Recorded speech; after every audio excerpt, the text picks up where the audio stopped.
The boy who was never enrolled. They say the most innocent places hide the most terrifying secrets, and if you really think about it, what could be more innocent than a kindergarten?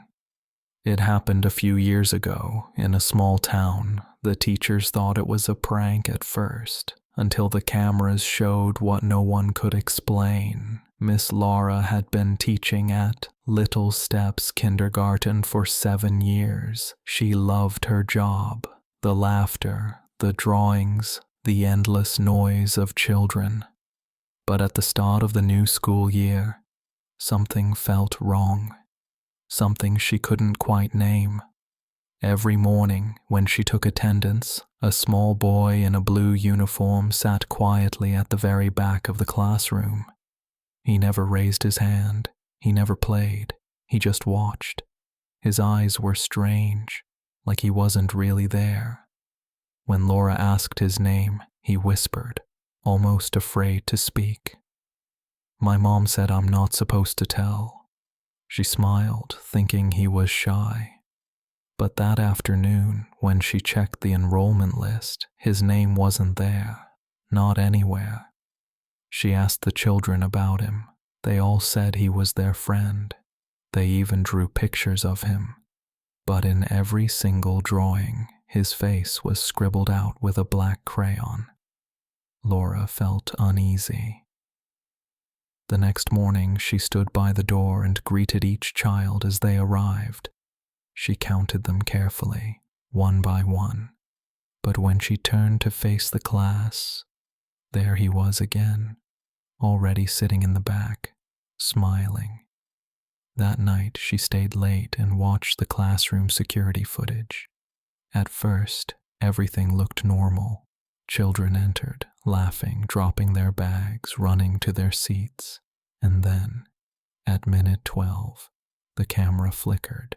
For half a second, there was static, and when the image cleared, the boy was there, sitting perfectly still in the last chair. The door had never opened. She checked the footage from the previous days. Every time, the same thing. He simply appeared. No entry, no sound, just appeared. The next morning, Laura arrived before everyone else.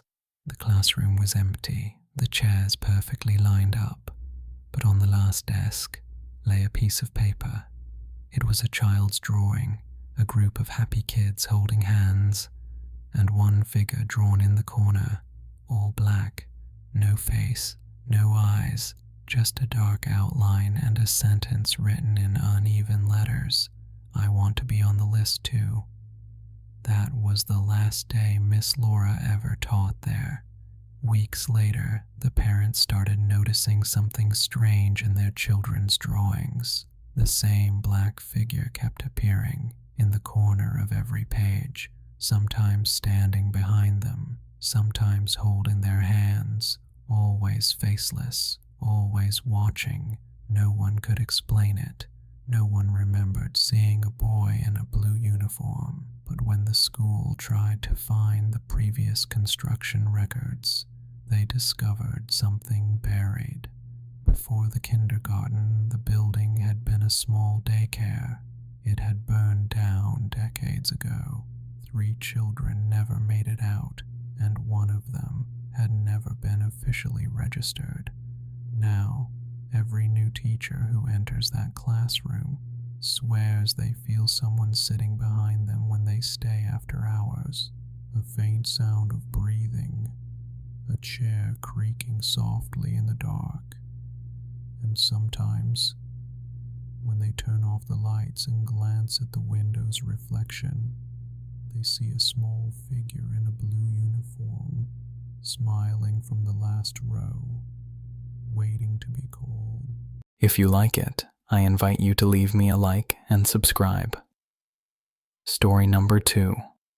The Sleep Room. The kindergarten was called Bright Horizons, but everyone in town remembered it by another name. The Sleep Room. It was supposed to be a safe place, just a small nap room for toddlers, painted with clouds and cartoon suns. but something about that room felt wrong. Even the light never seemed to reach it properly. It was always a little too cold, a little too quiet. Miss Evelyn was new. She had replaced a teacher who quit suddenly, without giving any explanation. On her first day, the children told her something strange. They said they didn't like nap time anymore. When she asked why, one little girl whispered, "Because the lady in the ceiling watches us." Evelyn laughed, thinking it was a child's imagination, until nap time came. As she tucked them in, one by one, she noticed all the kids were facing the same direction, toward the far wall. None of them wanted the last mat near the corner. That spot stayed empty every day. After the lights were dimmed, she sat at her desk, scrolling on her phone until she heard it. A small, rhythmic tapping, like fingernails brushing wood.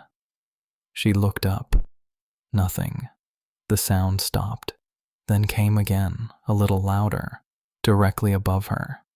She stepped onto a chair and aimed her flashlight at the ceiling tiles. One of them had scratches on it, tiny, uneven scratches, like someone had been digging at it from the inside. The next day, she mentioned it to the janitor. He froze, then said quietly, "Don't open that one. It's sealed for a reason," and he walked away. That night, Evelyn couldn't stop thinking about it. She went back to the room after hours, alone, the building empty. The hallways smelled of old crayons and bleach. When she reached the nap room, she turned on her flashlight and noticed something. All the sleeping mats had been moved into a perfect circle. In the center, on the floor, were small handprints made of chalk dust, child-sized, and one larger.